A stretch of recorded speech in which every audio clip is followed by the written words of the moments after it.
Have you ever caught yourself thinking, what if something happens and there's no one around to help? As we get older, we find ourselves spending more time alone at home. And while solitude isn't always a bad thing, it's important to know how to protect yourself when no one else is nearby. In this video, you'll find 6 simple and reliable tips to help you feel more confident, make your home safer, and live with peace of mind, knowing you've taken the right precautions. These aren't tips from a book, they're real-life strategies.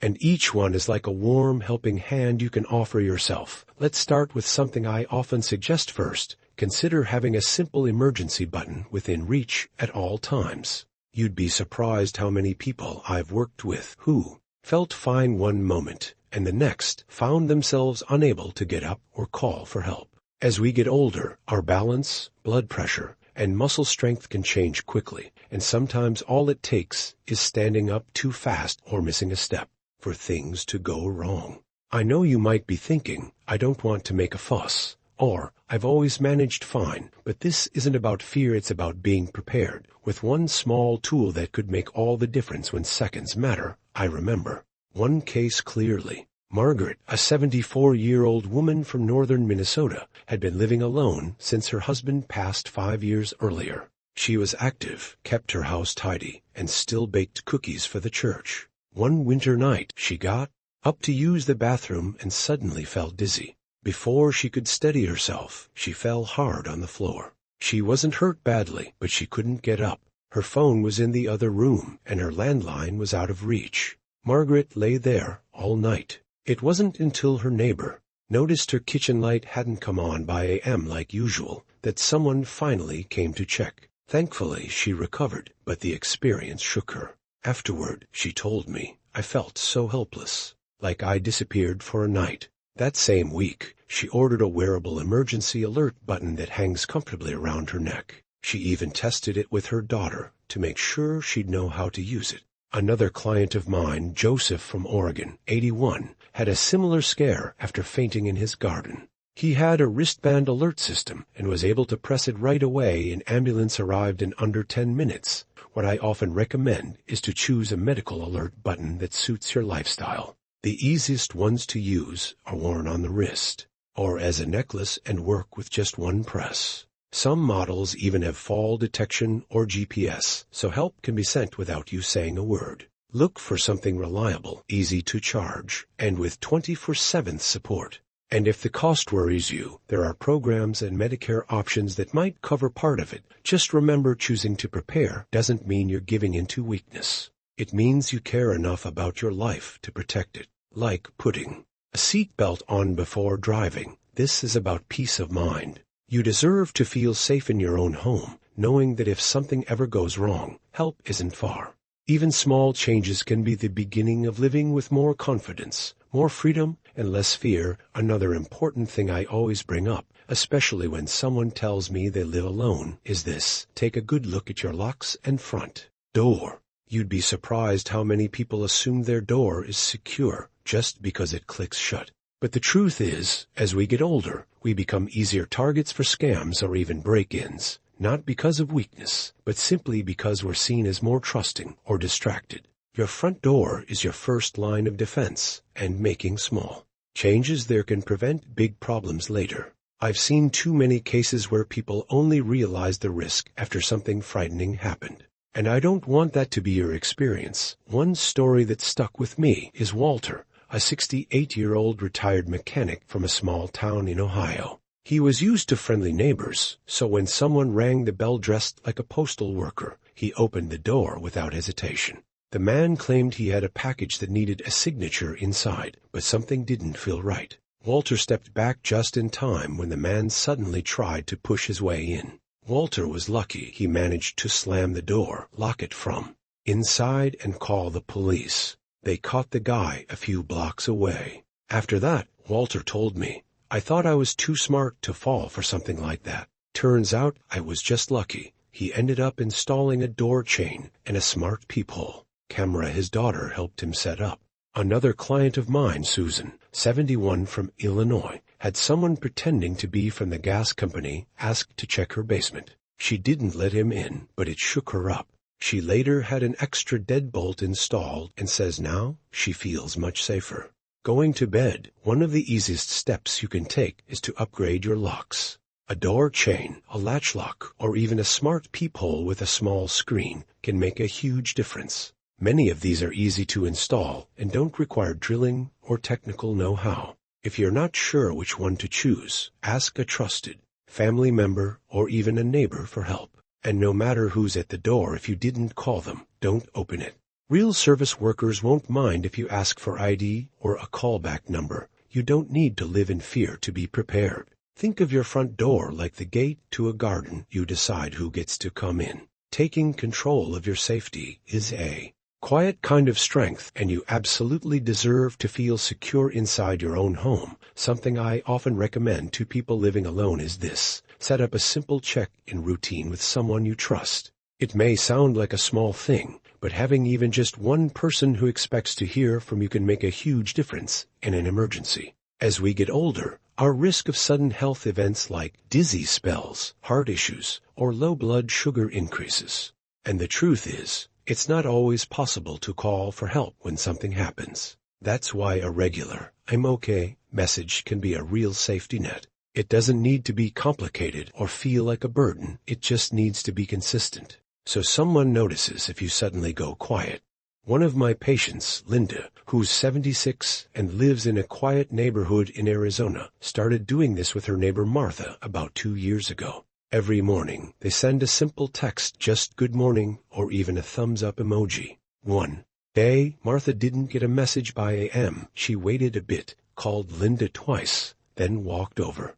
Linda had suffered a blood pressure drop in the middle of the night and couldn't get to her phone. Because Martha came when she did, Linda got help fast and made a full recovery. Another client of mine, Gerald, who's 82 and widowed in Michigan, checks in daily with his daughter via text. It started after a minor fall where he sat for hours waiting for someone to stop by. He told me later, "Just knowing someone expects to hear from me helps me feel less invisible." He says it's the simplest thing he's ever done to feel safer. What often works well is setting up a fixed time each day, say, a message in the morning and one in the evening. It can be a family member, a neighbor, or even a friend who lives far away. If texting is hard, you can agree to a missed call or even use smart home devices to check in with a voice command. Some communities even have senior programs that offer volunteer check-ins. You can write down your check-in schedule and keep it by the phone or on the fridge, so it becomes a regular habit. This is not about depending on others, it's about staying connected in a way that brings peace of mind to both you and the people who care about you. Think of it like flipping on a porch light each night. It's a quiet sign that says, "I'm home, I'm okay." You deserve to feel seen, supported, and safe, even when you live alone. Here's another tip that doesn't take much effort, but can really save you from a difficult situation. Make sure you have a spare key somewhere safe with someone you fully trust. It's something most people think about only after they get locked out, but the truth is, losing access to your own home can be more than just an inconvenience, especially as we get older. If you're dealing with fatigue, balance issues, or even a sudden health event, the last thing you need is to be stuck outside or worse, inside your home with no one able to reach you. You might feel like it won't happen to you, but it happens more often than you'd think. I still remember one call I got from a building manager in Florida, where one of my longtime clients, Henry, he's 80 now, had dropped his keys down the elevator shaft on the way home from the pharmacy. He didn't realize it until he got to his door. He had no spare key, no one nearby with a copy, and no cell phone on him at the time. He ended up sitting outside his apartment for hours until a neighbor noticed and called building maintenance. The manager tried to get in, but since Henry had a reinforced lock, they eventually had to break the door open. It cost him over $200 to replace the lock, not to mention the stress. After that, he asked his niece to hold a spare key for him, and together they also set up a small lockbox with a code hidden behind a flower pot near his porch. Another client, Deborah, age 74 in Oregon, once had a similar issue where she got lightheaded inside and couldn't get to the door when her daughter came by after that. They also agreed to share access in case of emergency. What often works best is giving one copy of your key to someone you trust completely, ideally someone who lives nearby or visits regularly. If you don't have that person, you can use a key.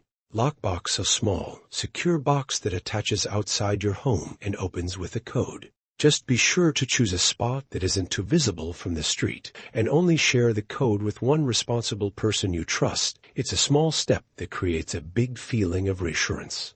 You're not giving away control, you're adding. A safety net, like leaving a porch light on or keeping batteries in the flashlight. It's just one more way to make your home a place of confidence, not worry.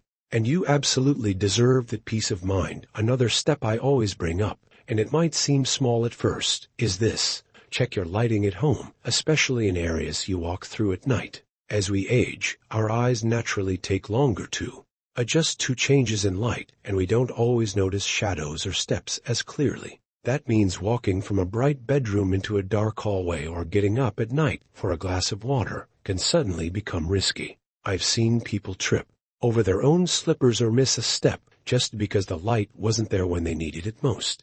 You might not think of your house as dangerous, but one poorly lit corner can be enough to cause a serious fall, and for older adults, even a simple fall can lead to broken bones or long recovery times. I had a client named Bernice, 69 years old, from a small town in Virginia, who told me about a fall she had one night on her way to the kitchen. She didn't turn on the hallway light because she didn't want to fully wake up or bother her dog. She tripped on a rug edge and hit her arm pretty hard on the door frame. Luckily, nothing broke, but she had deep bruising and was sore for weeks. That experience really frightened her. She said, "I never thought something so normal, just walking to the sink, could send me to the floor." After that, her daughter helped her install motion sensor night lights along the hallway, in the bathroom, and even by her bed. Another man I worked with, Charles, 77 from Wisconsin, set up low-glow LED strips under his cabinets and along the baseboards in his living room. He told me it made him feel safer getting up at night without blinding himself or stumbling over furniture. These aren't expensive upgrades, and you don't need to rewire anything. They just plug in or use batteries and stick to the wall. What I usually recommend is starting with 3 key areas: the hallway between your bedroom and bathroom, the area around your bed, and your kitchen or living room path. You can find motion-activated LED lights at any hardware store or online, and they're made to be energy efficient and easy to use. If bending down is hard, ask someone to help you. Set them up. Once done, they stay in place and do their job silently every night. Light gives us confidence. Think of it like a quiet friend who walks ahead of you, making sure each step is safe. You don't need to live with anxiety over simple movements in your own home. You deserve to feel secure, even in the dark, and it only takes a few lights to bring that comfort back. And finally, one piece of advice always give, especially these days, is this: be cautious when someone calls you out of the blue and asks for personal information, even if they sound official or kind. As we age, we often trust voices that seem calm or respectful, and scammers know that. They pretend to be from Medicare, the bank, the power company, or even someone in your own family. These people are trained to sound convincing, and they'll use urgency or fear to pressure you into giving them what they want. I don't say this to scare you, but to remind you that your experience is your strength, and just because someone sounds polite doesn't mean they are safe. One woman I worked with, Dorothy, a 72-year-old widow from Texas, shared a story that I now tell often. She got a phone call one afternoon from someone claiming to be her grandson. The young man was panicked and said he'd been in a car accident, that his phone was dead, and he needed her to wire money quickly to help with a legal fee. Dorothy told me later that her heart dropped. His voice did sound similar, and he knew things only family would know. But she paused, and instead of sending the money, she hung up and called her real grandson, who was perfectly fine and at work. Turns out it was a scam, and her hesitation saved her thousands of dollars. Another client, Bill, 76 from Nevada, got a message saying his social security number had been compromised and he needed to confirm it over the phone. Luckily, he had written down the real Social Security office number on a sticky note by the phone and called them instead. They assured him everything was fine and that it was a fraud attempt. What often helps is creating a little system at home. Write down the real phone numbers for your doctor, pharmacy, bank, and Social Security office and tape them near your landline or keep them by your favorite chair. If anyone calls claiming to be from one of those places, tell them you'll call back and use the number you trust. Never give out your full name, birth date, address, or any bank details to a caller unless you know for certain who they are. Think of your personal information like a front door. You don't open it for just anyone who knocks. You're smart, experienced, and capable of asking questions. You don't owe strangers trust just because they sound urgent. Your safety is in your hands, and you have every right to take your time and double-check before you respond, if even one of these tips felt helpful to you. Please share it in the comments. Maybe you have ideas of your own what helps you feel safe at home. Don't forget to subscribe and hit the bell so you don't miss future videos. We make them with care, just for you. And remember, you're not alone. You're stronger than you think. Life goes on when you hold it gently in your hands.